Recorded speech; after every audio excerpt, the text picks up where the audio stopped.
It always comes to this.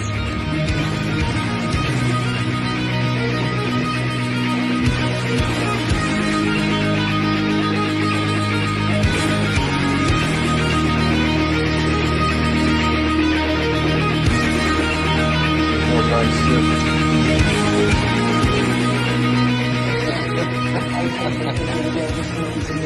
Hey guys, back again to do another tattoo progress update. Apologize ahead of time, I'm still a little ill. If you watched my last one, actually made that yesterday morning. It feels like more time has passed than that, but yeah, it was just a day ago, and I think I'm feeling a little better than I was yesterday, but I'm still a little ill. So I guess I should start this out with a somber tone, as I've become presently aware that, you know, any one of these videos, or in terms of my Instagram, any one of my photos that you see, it could be the last.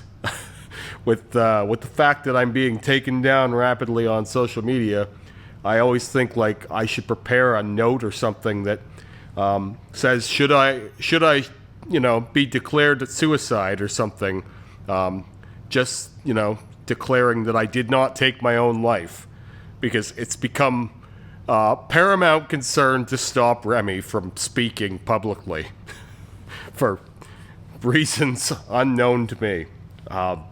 You would think that a private citizen showing off his tattoos online to an audience that was earned over a period of many years would be a smaller affair. It wouldn't register the way that a high-level crime would, for example, but that's what it seems to be.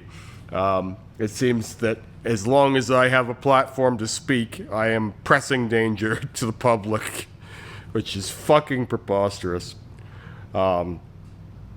With all that said, I have not yet to get my TikTok account back, and though I have reason to be optimistic that I will, realistically, I do not have such optimism. I've seen too much of how the sausage is made over the last number of years to believe in any real way that will happen. And being that there was no crime committed to cause such a reaction, I don't think it's optimistic to believe that even if I did get it back, that it wouldn't happen again. Silly as it is, and I don't regret wearing the mustache. The mustache cost me my account. That is preposterous to consider. The septum jewelry that I wore cost me my account. Because what happens is TikTok will debut, or YouTube even, all social media, will debut your video to a general audience, and from there, however people are interacting with it, it will search for more of those people. So, for example, if you like this video and you say nice things about it, then it will try and find people that will, you know, have your same opinions and push it to them, because it's just trying to generate views and revenue. That's what the algorithms do. I'm going to give you guys a little crash course on this, whether you want it or not. This is what this video is going to be for the first few minutes. And so when people start consuming things in a positive way, it pushes them towards a more positive audience.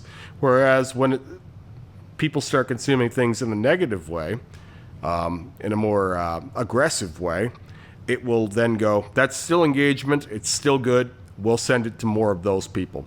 And so what happens is you end up having a situation where your video becomes hate farmed by the algorithm. The algorithm starts generating bots to stir tensions, and people start arguing, and the whole thing gets inflamed, and some people get it starts searching for the far extremes of these things, to people who really hate these things. There's a good deal of people who don't like body modification at all. And on TikTok, there are people who will flag that stuff for extreme violence, or you're setting a bad example for youth and things like this, because kids will use TikTok. And you'd be surprised, but if you go and look at their guidelines, none of my content, as usual, violates any of those terms.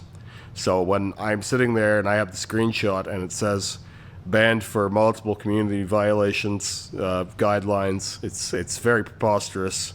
And when you go and look at them yourself, it's a very clear there's a very clear path to account bans, and you pretty well have to be posting, child pornography or, threatening people with violence or kidnapping someone or like some kind of nefarious. Nowhere in there is there putting a mustache-shaped septum piercing through your nose. So this is where we are in society, and we probably should have seen this one coming. I remember when I first seen the first cancels, like big cancels, it was like, for me, that was a canary in the coal mine of if we can do this to even the most nefarious actors, it's only so long before we do this to very innocent people as well. And all of these platforms, they sort of share similar values.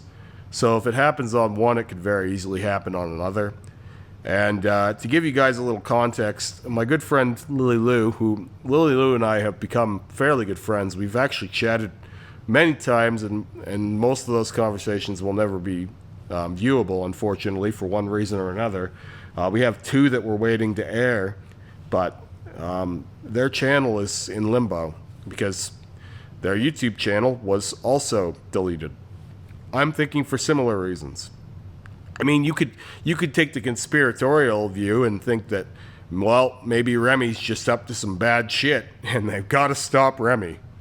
But it's like all the bad shit that I've been up to, I've been yapping about on this YouTube channel. I don't censor myself, but I don't have anything overtly horrible to say either.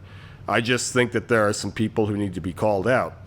In this instance, I do think that there was probably some lingering reports. I think that there's a lot of people in the tattoo community that don't like the message that I'm spreading. I've seen fairly high-level tattooers try and talk down my work and use their own platforms to speak against the efficacy of promoting such work and even doing such work.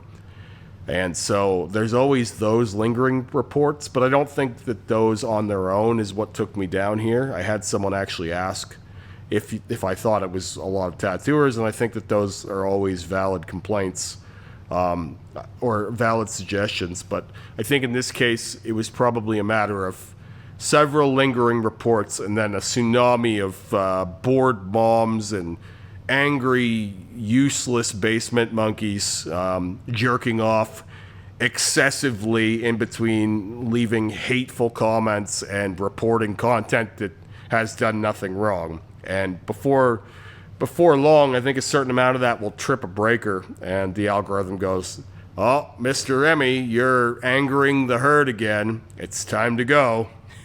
I think there's only so much hate response, and like I said, I could blame TikTok's algorithm for this. I don't blame me wearing a septum mustache and going viral on TikTok for this, but that was the catalyst for it, which is a fucking hilarious situation. Like, when I stand back and take a real hard nihilistic look on the whole situation, it's fucking divine comedy that simply putting a mustache-shaped tusk through my nose caused a downfall of cataclysmic proportions for my social media.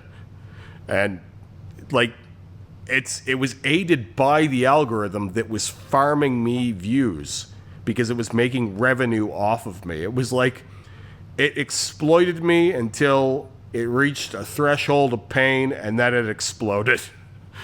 It's fucking hilarious. But this should be taken as a warning to pretty well everyone, not just content creators. This is not just for content creators. This should be a very bad sign for the world at large, because we are using these social media platforms daily. Everyone is. Every single person has a phone, and every single person is, well, for the most part, every person is consuming some variation of social media. Even YouTube. I'll have people say, well, I don't do any social media. I just use YouTube. So this is social media as well. And these things they all go hand in hand. I found the YouTube algorithm to be better. It's a little less arcane. It's a little harder to understand some of them. But for example, right now I created a backup TikTok, and I don't actually believe that account is ever going to grow to the same size, even if I put the same amount of work into it, because like I said in the last video, I got into TikTok when it was brand new, and it was, still really open, and there's always some luck involved in these things as well. Hard work and luck is a combination that matters on social media. So I had a few big videos get, like, say 46 million views, and a whole bunch of other videos got between 5 and 20 million views, and then the whole thing started tapering down. And these days I would have a couple videos a week that would get to around 1 million views. But like, it wasn't segmented the way it is now. Now it's like Instagram, where it's very hard to find an audience, and even finding your own audience is difficult. My Instagram, for example, my backup Instagram that I had has only grown 20,000 followers since my main account fell apart. And my wife even still gets comments on her page like, "Where'd Remy go?" And it's like, Remy's been posting the whole fucking time. It's just that when you get deplatformed, your audience that you lost is either too busy, too lazy, or some combination of the two, perhaps, to realize or go through minimal effort to find you. Self-importance on my hand would be, or on my behalf, would be to assume that people would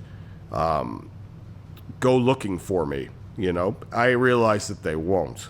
I am very aware that they won't. And it's not because I don't matter at all. It's because people are so distracted, and there's so much chaos going on in everyone's lives, and a lot of people are living paycheck to paycheck, and they just don't have that much time. So unless it's right in front of them that moment, they almost don't think about it. And that's anyone. That's even their loved ones. So to assume that people would go hunting for the guy that inspired you to do a tattoo or something that hard, it's unlikely. For example, I have a funny picture I'm going to put in here of a story I put up tagging Terry in my rose sleeve, or a version of my rose sleeve. And the comment was, "I love this sleeve. Who did it? I want something similar." His name is in the fucking photo that he's commenting on. This is the level of apathy and